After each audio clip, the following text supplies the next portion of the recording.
Assalamualaikum ya akhi ya ukhti. Assalamualaikum ya akhi ya ukhti. Alhamdulillahilladzi anzala ala abdihil kitaba wa lam yaj'al lahu 'iwaja wa anzala as-sakinata fi qulubil mu'minina liyazdadu imanan ma'a imanihim. Asyhadu an la ilaha illallah wahdahu la syarika lah wa asyhadu anna sayyidana wa nabiyyana Muhammadan abduhu wa rasuluh.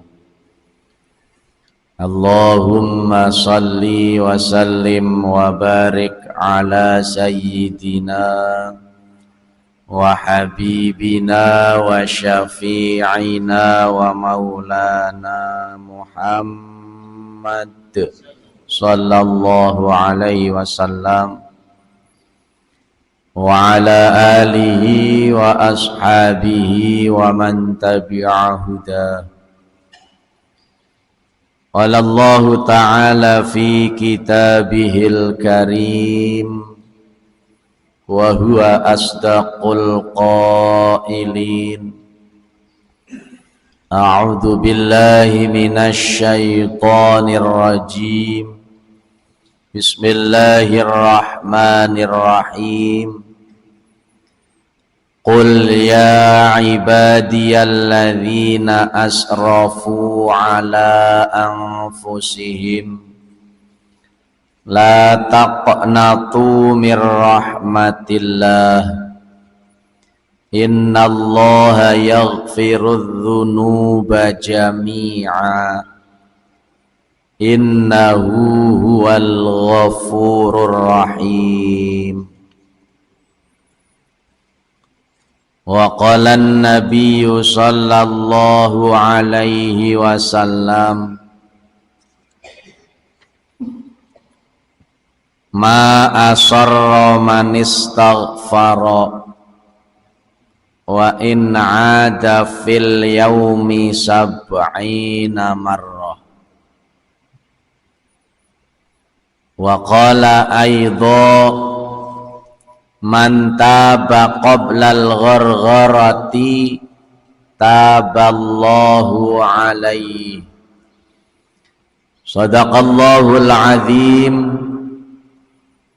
wa sadaqa rasuluhun nabiyul habibul karim wa nahnu ala dhalika minasy syahidin asy-syakirin walhamdulillahi rabbil alamin.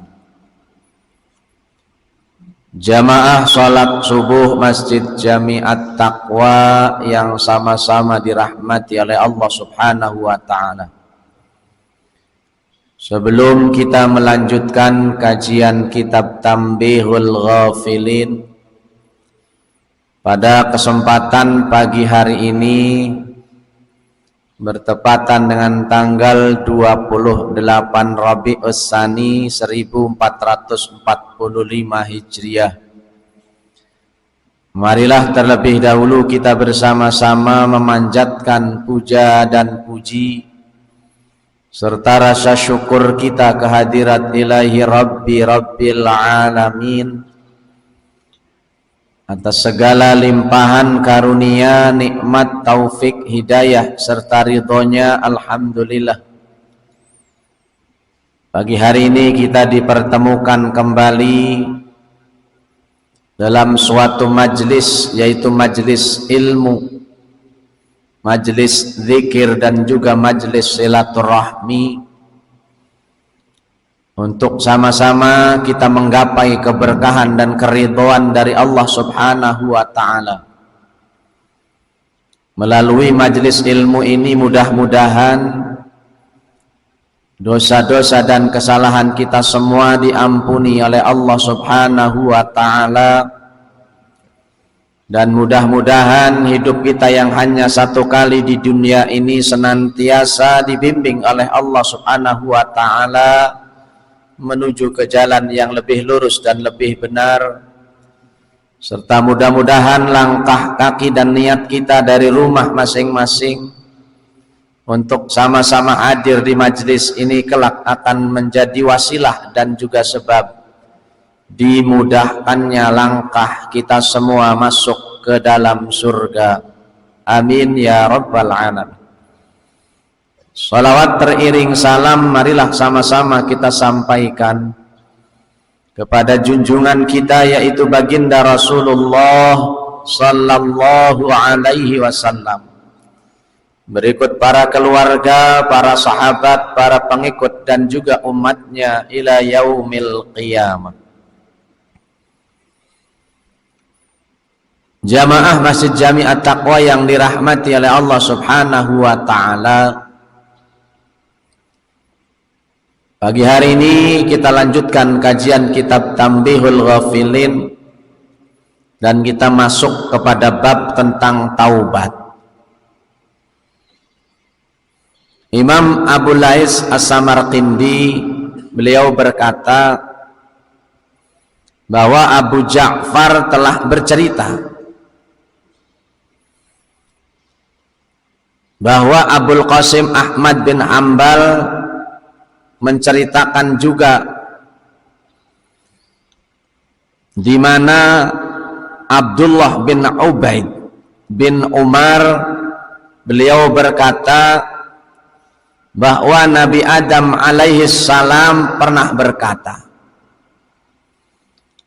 "Ya Allah, ya Rabb, ya Allah, ya Tuhanku," kata Nabi Adam, "sesungguhnya engkau telah memberi kewenangan kepada iblis untuk menggoda saya." Jadi Nabi Adam di hadapan Allah menyatakan bahwa memang iblis telah diberikan kewenangan oleh Allah untuk menggoda kita, Nabi Adam dan seluruh keturunan Nabi Adam. Dan saya, kata Nabi Adam dulu, tidak mampu menghadapinya, karena banyak di antara manusia pun lebih juga tidak mampu menghadapi rayuan-rayuan bujukan iblis. Kecuali itu semua ya Allah dengan pertolongan-Mu. Lalu Allah berfirman, "Ya Bani Adam, wahai anak cucu Adam, bahwa kalian tidak akan dilahirkan melainkan ada malaikat yang dipasrahi oleh Allah untuk menjaganya dari tipu daya dan kejahatan iblis." Jadi setiap kita sudah dipasrahkan oleh Allah malaikat yang menjaga kita dari tipu daya dan kejahatan iblis. Lalu Nabi Adam berkata, "Ya Allah, tolong tambahi ya Allah, tambahilah dari itu ya Allah." Allah kembali berfirman kepada Nabi Adam, "Kebaikan itu dibalas dengan 10 kali lipat. Bahkan aku akan menambahkan dengan yang lebih banyak lagi. Sedangkan keburukan itu hanya dibalas dengan 1 keburukan. Bahkan bisa jadi aku akan menghapus keburukan itu." Nabi Adam berkata lagi, "Ya Allah, ya Tuhanku, tambahi lagi ya Allah." Allah kembali berfirman, "Ya Adam, tobat itu diterima selama nyawa masih berada di dalam tubuh."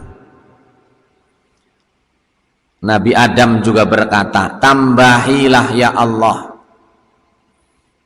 Lalu akhirnya Allah berfirman, "Qul ya ibadiyalladzina asrafu ala anfusihim la taqnatu mir rahmatillah Innallaha yaghfirudz dzunuba jami'a.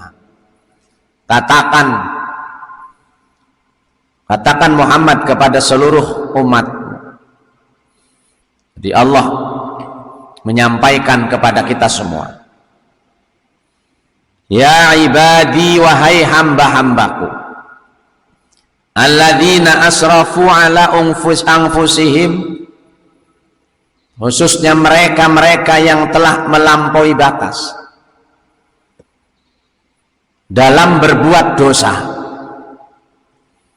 Artinya mereka yang terlalu banyak berbuat dosa. La taqnatu mir rahmatillah, janganlah kalian berputus asa dari rahmat Allah, ampunan Allah. Innallaha yaghfirudz dzunuba jami'a, karena sesungguhnya Allah akan mengampuni semua dosa, semua. Innahu huwal ghafurur rahim, sesungguhnya Allah Maha Pengampun lagi Maha Penyayang. Tentunya surat ini diturunkan oleh Allah ada sebab turunnya, atau yang disebut dengan asbabun nuzul. Surat Az-Zumar ayat 53, di mana ada seorang lelaki tua renta sambil membawa tongkat, sudah jongkok jalannya, datang menghadap Rasulullah Sallallahu Alaihi Wasallam seraya mengadu kepada Rasul, ya Rasulullah, aku ini orang yang banyak dosanya, mabok, zina, bunuh orang, judi dan lain sebagainya. Lalu jika saya bertobat ya Rasulullah, apakah tobat saya diterima? Apakah Allah akan mengampuni dosa-dosa saya yang begitu banyak? Maka turunlah ayat tadi, wahai hamba-hambaku yang telah melampaui batas terhadap dirinya mereka sendiri, ya. Ibadiyalladzina asrafu ala anfusihim. Asrafu itu telah melampaui batas, artinya kebanyakan dosa pada diri mereka. Jangan putus asa dari rahmat Allah, sesungguhnya Allah mengampuni semua dosa, semuanya. Tidak ada yang tidak diampuni oleh Allah selama kita benar-benar bertaubat pada Allah. Itu. Kemudian Imam Abu Lais As-Samarqandi juga berkata, ada seorang yang dapat dipercaya telah bercerita dengan sanad dari Ibnu Abbas radhiyallahu an, bahwasanya Wahsy, seorang sahabat yang ikut berperang, dia juga didampingi dengan Sayyidina Hamzah, paman Nabi Sallallahu Alaihi Wasallam, menulis surat kepada Rasulullah Sallallahu Alaihi Wasallam yang menyatakan bahwa ia ingin masuk Islam. Namun ada satu ayat Al-Quran yang menghalang-halanginya, yaitu dalam surat Al-Furqan ayat 68, walladzina la yad'una ma'allahi ilahan akhar wa la yaqtuluna an-nafsal lati harramallah illa bil haqq wa la yaznun wa may yaf'al dzalika yalqa athama. Walladzina la yad'una ma'allah, dan orang-orang yang tidak mempersekutukan Allah, dan mereka yang tidak membunuh orang yang telah diharamkan oleh Allah kecuali dengan benar, dan mereka yang tidak berzina, wa may yaf'al dzalika yalqa asama, barang siapa yang melakukan demikian itu niscaya dia mendapat hukuman yang berat. Artinya mau tobat takut karena ada ayat ini, sedangkan Wahsy ini kan jelas menyembah patung, berbuat zina, membunuh orang biasa. Sedangkan membunuh orang itu jelas diharamkan oleh Allah, kecuali membunuh dengan cara yang benar, seperti kisos, ya, orang Israel yang dibakar hidup-hidup oleh Hamas karena jelas-jelas perbuatannya juga sadis, satu keluarga dibantai, yang perempuan putingnya dipotong, anaknya kakinya dipotong, oleh Hamas dibakar itu orang Israel itu hidup-hidup. Ya, artinya itu kisos, itu membunuh dengan cara yang benar. Ya, memang sudah terlalu biadab, udah perbuatan orang-orang Israel. Ya, itu benci sama Islam atau benci sama orangnya itu Allah alam, udah kesetanan betul-betul itu. Ya. Jadi kisos itu yang bunuh dengan cara yang benar, atau karena kita membela diri dalam keadaan terpaksa karena kita mau dibunuh, bela diri lah, ini masih dibenarkan. Ya, walaupun memang tetap dalam koridor hukum, tetap masuk masih dalam kategori salah. Cuman itu kita pembelaan diri. Ya, beda dengan sama-sama memang mau duel istilahnya itu. Si A sama B sebelumnya memang siap dua-duanya pakai senjata lah, itu mah jelas. Yang masuk dalam kategori al-qatil wal maktul kilahuma finnar, yang dibunuh dan yang terbunuh dua-duanya neraka itu. Karena memang dua-duanya sudah berusaha saling membunuh. Beda kalau memang orang yang membela diri. Ya, itu ada kondisi seperti itu yang masih dibenarkan. Terutama yang kisos tadi itu membunuh. Dalam hal umum membunuh nyawa orang, menghilangkan nyawa orang itu diharamkan oleh Allah. Ya. Bahkan dalam Al-Quran itu ada ayat, siapa yang membunuh seorang mukmin seolah-olah dia membunuh seluruh mukmin. Siapa yang menghidupkan seorang mukmin, dia menghidupkan seluruh mukmin di dunia ini. Ya. Itu siapa yang membunuh satu orang, membunuh semua orang. Menghidupkan satu orang, menghidupkan semua orang. Ya. Itu. Kemudian Wahsy merasa dirinya malah telah mengerjakan tiga hal tadi itu. Menyembah patung, membunuh orang, zina. Jadi dia mau tobat itu, aduh, gimana? Takut karena percuma. Maka turunlah ayat selanjutnya, surat Al-Furqan ayat 70, lanjutan yang tadi. Illa man taba wa amana wa amila amalan sholiha fa ulaika yubaddilullahu sayyiatihim hasanat, kecuali bagi orang-orang yang bertaubat. Setelah bertaubat, wa amana, dia beriman, wa amila amalan sholiha, lalu dibuktikan imannya itu dengan amal soleh. Fa ulaika yubaddilullah, maka mereka itulah, ya, orang-orang yang bertaubat, beriman dan mengerjakan amal soleh, akan diganti oleh Allah semua kesalahan dosanya dengan kebaikan. Jadi orang Israel pun kalau bertaubat, benar-benar bertaubat, beriman, beramal soleh, ya sama. Allah tidak membedakan siapa saja hambanya, ya, dengan catatan tuh taba wa amana wa amila sholiha, maka yubaddilullahu sayyiatihim hasanat. Allah akan mengganti semua dosa-dosanya yang lalu. Terutama jawaban kepada Wahsy tadi, dia yang dulu musyriknya, menyembah berhalanya, Allah ampun. Bunuh orangnya, zinahnya, Allah ampuni semuanya. Dengan catatan syaratnya juga tiga tadi. Taba wa amana wa amala sholiha wa amila amalan sholiha, mengerjakan amal soleh. Ya. Dan itu juga termasuk ke dalam syarat dari taubat yang nasuha, taubat yang benar-benar taubat. Lalu Rasulullah SAW menjawab surat Wahsy itu, ya, tentang turunnya ayat tersebut. Akan tetapi Wahsy menulis surat lagi yang menyatakan bahwa di situ dipersyaratkan adanya amal soleh. Nah, ya memang betul. Karena kata Nabi, man taba, siapa yang ngaku bertobat tapi tidak mengerjakan amal soleh, fahuwa kadzabun falaisa bitaibin, berarti dia bohong dan tidak termasuk orang yang bertaubat. Tuh. Kenapa alasannya Wahsy berkata seperti itu? Padahal dia tidak tahu bisa atau tidak untuk mengerjakan amal soleh.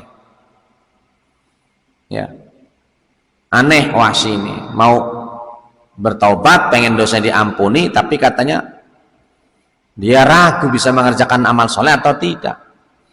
Maka turunlah ayat yang berbunyi innallaha la yaghfiru ayyushraka bihi wa yaghfiru ma duna dzalika liman yasha.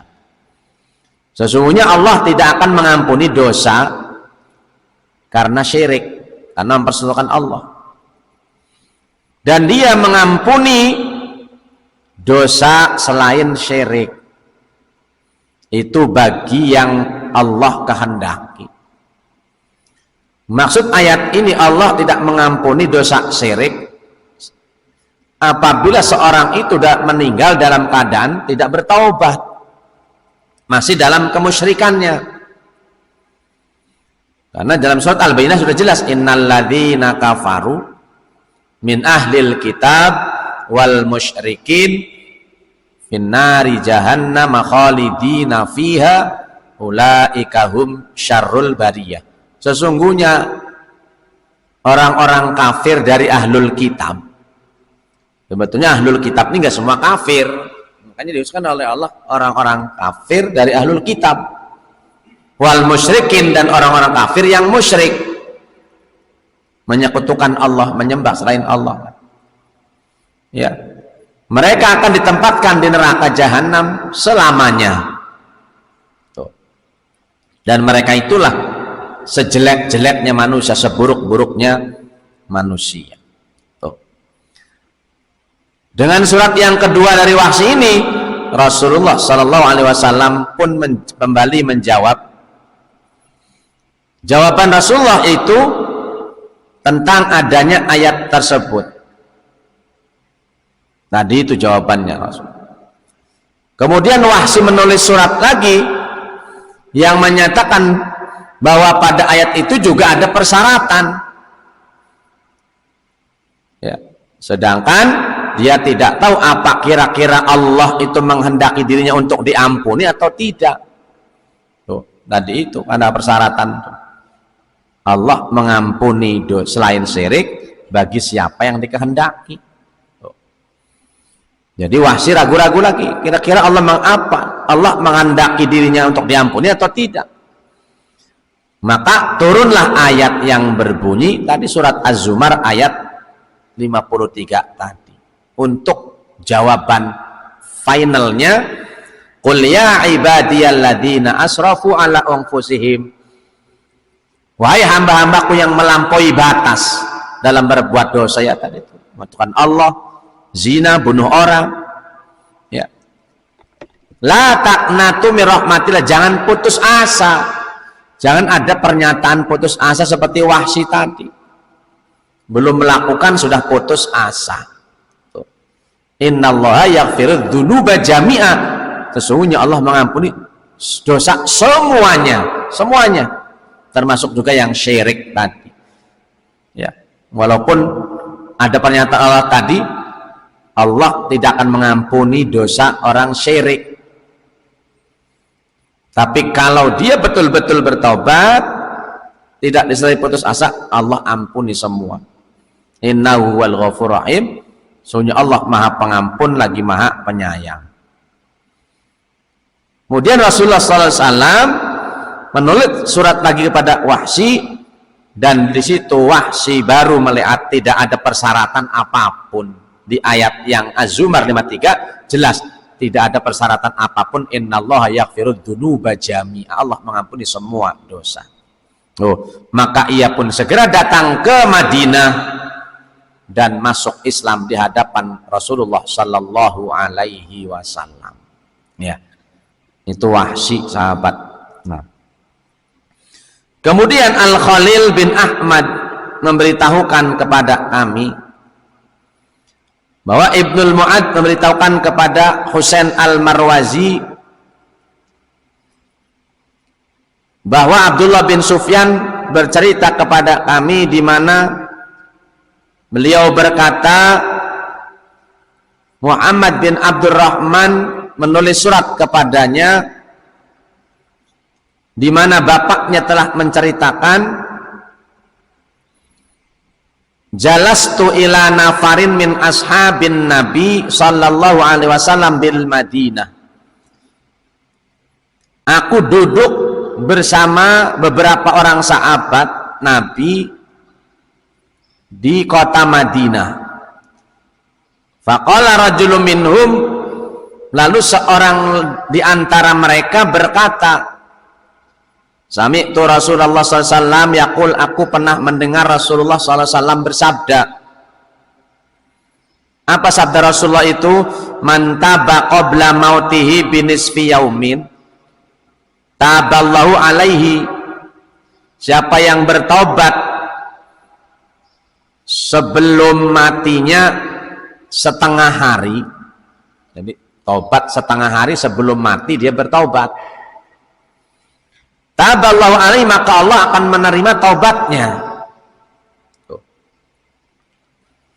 Qala, lalu dia berkata, qultu anta sami'ta Rasulullah sallallahu alaihi wasallam yaqul, kau mendengar Rasulullah sallallahu alaihi wasallam bersabda? Qala na'am, untuk menegaskan benar bahwa kamu mendengar Rasul bersabda seperti itu, dia berkata na'am, betul, saya mendengar ucapan Rasul seperti itu. Faqala rajulun akhar, lalu lelaki yang lain di antara mereka pun berkata, Sami'tu Rasulullah, aku pun pernah mendengar Rasulullah SAW bersabda, man taba qabla mautihi bisa'atin taballahu alaih. Siapa yang bertaubat kepada Allah sebelum matinya, 1 jam sebelum wafatnya, sebelum matinya, taballahu alaihi, maka Allah pun akan menerima taubatnya.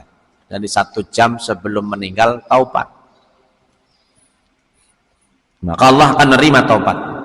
Wa qala akharu, lelaki yang lain juga berkata, Sami'tu Rasulullah sallallahu alaihi wasallam yaqul, aku pun pernah mendengar Rasul sallallahu alaihi wasallam bersabda, man taba qablal ghargharati taballahu alaih. Barang siapa yang bertaubat sebelum nyawanya sampai di tenggorokan, maka Allah menerima taubatnya. Sampai segitunya Allah Subhanahu wa taala menerima taubat. Fir'aun dulu ketika tenggelam di Laut Merah pun sudah dikatakan Nabi Musa, Fir'aun, bertobatlah kamu, ketika baru tenggelam. Tapi masih sombong keras kepala Fir'aun, maaf Musa, saya tidak akan bertobat, tidak akan mengakui Tuhanmu, sebab aku adalah Tuhan, kata Fir'aun. Sejak 1 jam sebelum meninggal itu. Tapi karena kekeh terus, baru begitu sudah sampai ke tenggorokan, kata Fir'aun, waduh Musa, kalau gitu malah saya akui Tuhanmu. Malaikat udah resep duluan, dilelepin juga langsung ke sampai ke dasar ya lumpurnya. Nah udah modar Fir'aun ya. Nah iya udah sampai tenggorokan, nah itu yang tidak diterima. Artinya pernyataan sahabat yang mendengar sabda Nabi tadi, siapa yang mendengar setengah hari, 1 jam sebelum atau sampai nyampe kerongkongan, itu menunjukkan bahwa kita harus senantiasa dalam keadaan bertaubat. Maka ada ayat innallaha yuhibbut tawwabin, sesungguhnya Allah mencintai orang-orang yang bertaubat. Maka Rasulullah SAW pun menyatakan dirinya, mengingatkan kita, ayuhan nas tubu ilallah, wahai manusia bertobatlah kepada Allah, fa inni atubu ilallah, karena sungguhnya aku bertobat kepada Allah, fi kulli yaumin mi'atu marrah, setiap hari 100 kali. Rasul bertobat kepada Allah setiap hari 100 kali. Silahkan 100 mau dicicil, habis dohor umpamanya 20, habis asar 20, habis maghrib 20, habis isya 20, kan 100 jumlah dalam sehari ya. Apalagi kalau habis sholat subuh 100, Dohor 100, asar 100, maghrib 100, isya 100 umpamanya. 500 kan. Mestinya wajar. Rasulullah 100 kan nggak punya dosa, dijamin masuk surga. Nah kita mestinya memang sehari 500 bertaubatnya, beristighfar kepada Allah Subhanahu wa taala. Tuh. Ya. Kemudian Muhammad bin Ja'far juga berkata bahwa Muhammad bin Mutarrif, beliau berkata bahwa Allah Subhanahu wa taala telah berfirman, aneh bahwa ada manusia yang berbuat dosa lalu dia mohon ampun kepadaku, kata Allah, ya, maka aku akan mengampuninya. Lalu ia mengulangi perbuatan dosa itu, kemudian mohon ampun kepada aku pun mengampuninya. Ia tidak meninggalkan perbuatan dosanya itu, tetapi ia juga tidak pernah berputus asa dari rahmatku. Maka kata Allah, Ishhadu ya malaikati, saksikanlah wahai para malaikatku bahwa aku benar-benar mengampuninya. Tuh. Jadi Allah akan maksud, ada orang berbuat dosa, taubat, buat dosa lagi, taubat lagi, dosa lagi, taubat lagi, kayak kita ini, Allah pun akan mengampuni selama tidak putus asa. Artinya kita tahu yang terpenting, tapi syaratnya jangan diniatkan. Jangan kata Pak Haji Ali, lah saya mau bikin dosa nanti malam taubat, kan Allah maha mengampuni dosa. Nah ini diniatkan ini mah, ya. Wong nggak niat aja dosa mah bikin terus kok, nggak usah niat-niat bikin dosa mah. Khawatir baru niat 1 jam setelah niat mati, kan bahaya ini. Nah, ini yang dikhawatirkan. Jadi nggak usah niat. Tapi kalau berbuat baik mah boleh niat. Ada jaminan dari Allah dalam hadis qudsi ini. Idza hammal mu'minu, apa seorang mukmin berniat dalam hatinya untuk berbuat kebaikan, maka niat itu sudah dicatat oleh Allah 1 pahala. Jika dilaksanakan maka Allah berikan pahala 10, 100 bahkan 700 kali lipat. Tadi di awal Nabi Adam nyata seperti itu. Tuh. Sebaliknya, jika seorang mukmin berniat berbuat dosa, Allah memang tidak mencatat dosa itu sebelum terlaksana. Apabila terlaksana, ya, maka dosanya 1. Apabila tidak dilaksanakan karena suatu hal, maka dia dapat pahala. Ya. Maksudnya memang, kenapa Allah nyatakan Allah cinta dengan orang-orang yang suka bertaubat? Orang yang berbuat kebaikan itu sebagai salah satu simbol ciri bahwa orang itu adalah orang yang bertaubat. Di antaranya adalah berusaha, dalam artinya niat untuk berbuat kebaikan, sidqun niyah bil khairi, ya, niat yang benar untuk berbuat kebaikan. Kemudian diriwayatkan juga dari Muhammad bin Ajlan, di mana beliau berkata, saya mendengar bahwa Rasul Nabi Ibrahim alaihissalam naik ke angkasa. Lalu Nabi Ibrahim melihat ada seorang yang berzina. Kemudian beliau berdoa, maka Allah Ta'ala langsung membinasakannya. Kemudian Nabi Ibrahim pun melihat seorang yang sedang mencuri. Ia pun berdoa, lalu Allah Subhanahu wa taala juga membinasakannya. Kemudian Allah Subhanahu wa taala berfirman, ya Ibrahim, wahai Nabi Ibrahim, tinggalkanlah doamu yang membinasakan hamba-hambaku. Kenapa? Karena hamba-hambaku itu berada di antara 3 hal. Ia akan bertobat, kemudian aku terima tobatnya. Atau ia akan mengeluarkan anak cucu yang beribadah kepadaku, atau ia memang akan celaka yang akan masuk ke neraka jahanam. Ya, nantinya nggak usah berdoa seperti itu. Kemudian Imam Abul As-Samarkandi menceritakan kepada kita, mengingatkan kepada kita bahwa kisah di atas menunjukkan bahwa apabila seorang bertobat, maka Allah akan menerima tobatnya. Dan seseorang tidak boleh berputus asa dari rahmat Allah Subhanahu wa taala.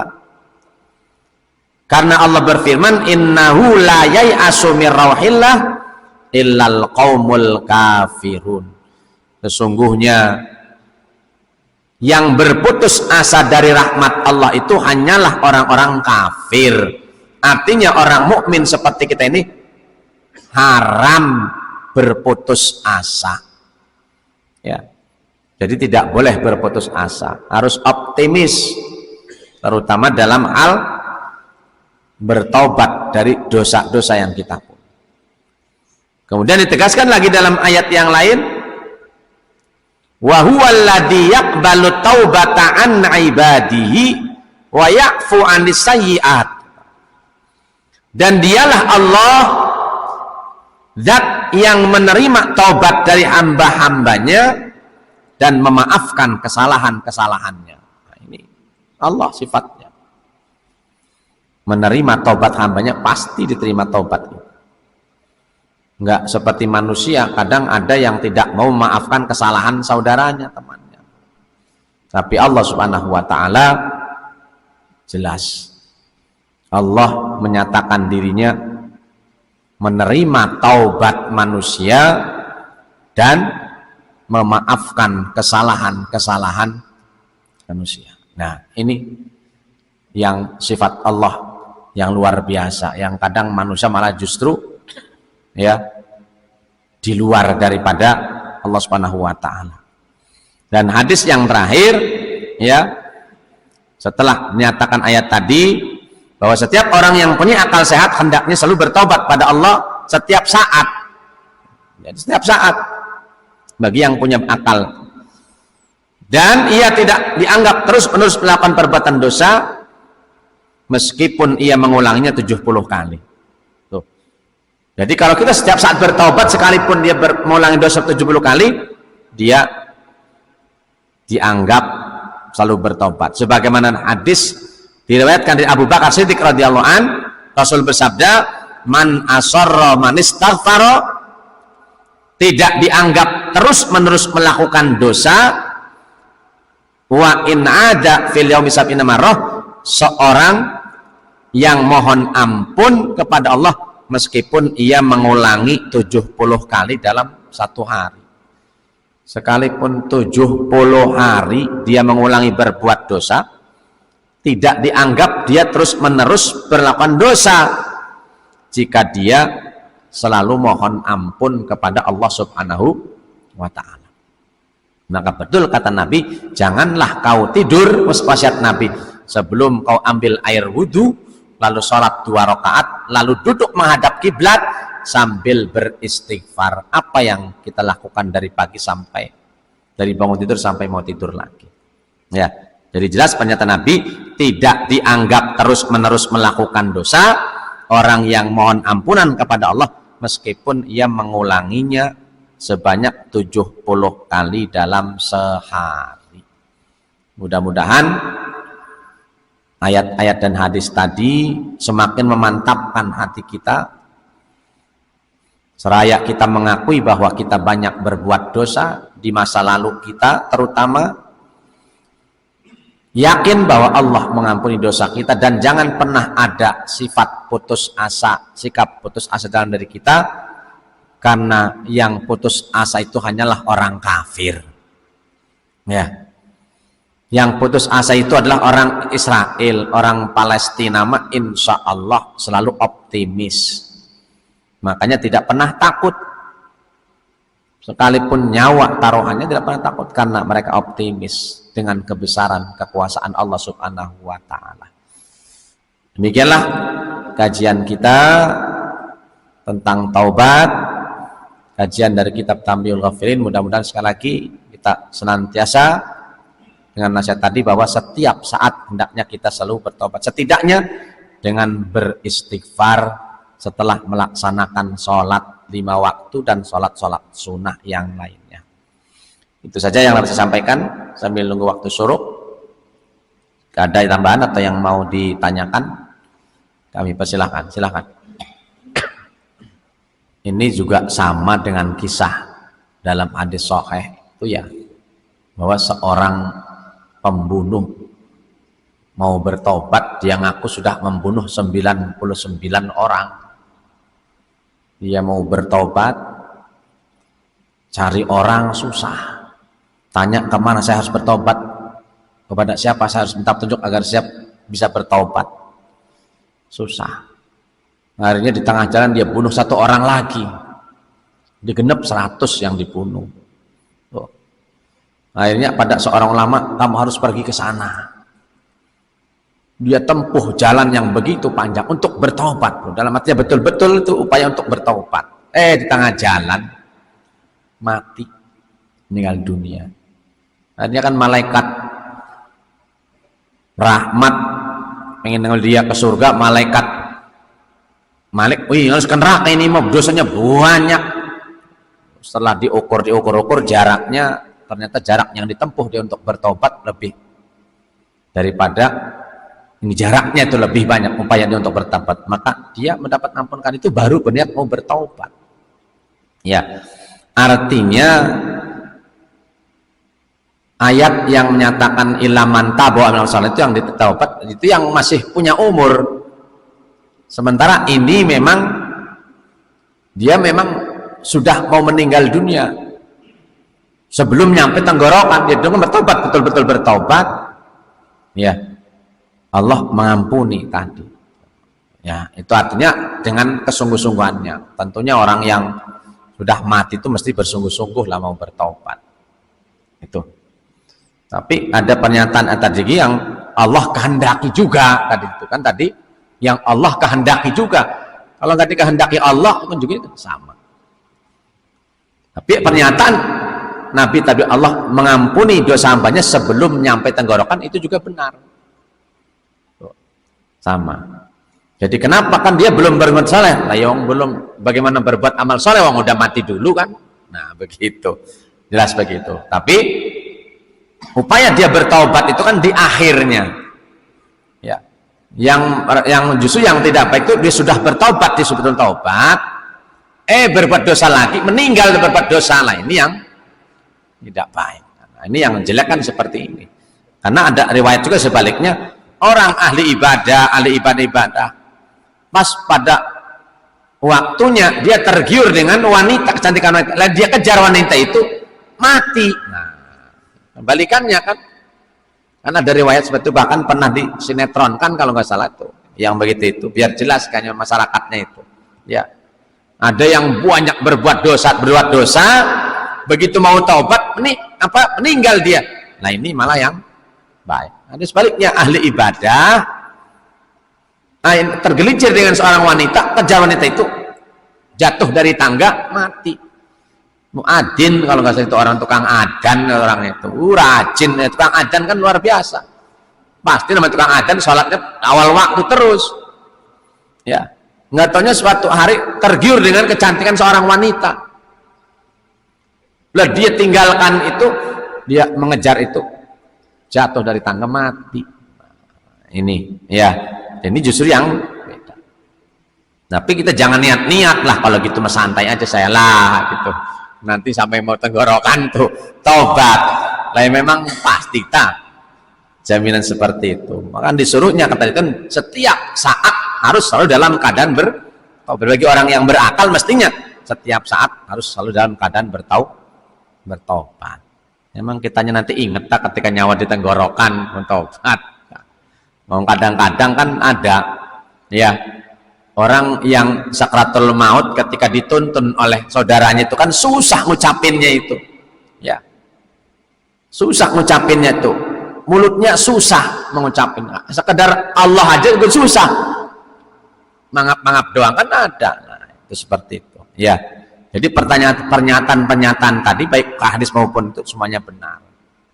Jadi sekalipun belum berbuat amal soleh, ketika memang sudah bertaubat dan Allah mudahkan dia bertaubat sebelum nyampe tenggorokan, insyaallah ya itu yang diampuni oleh Allah Subhanahu wa taala.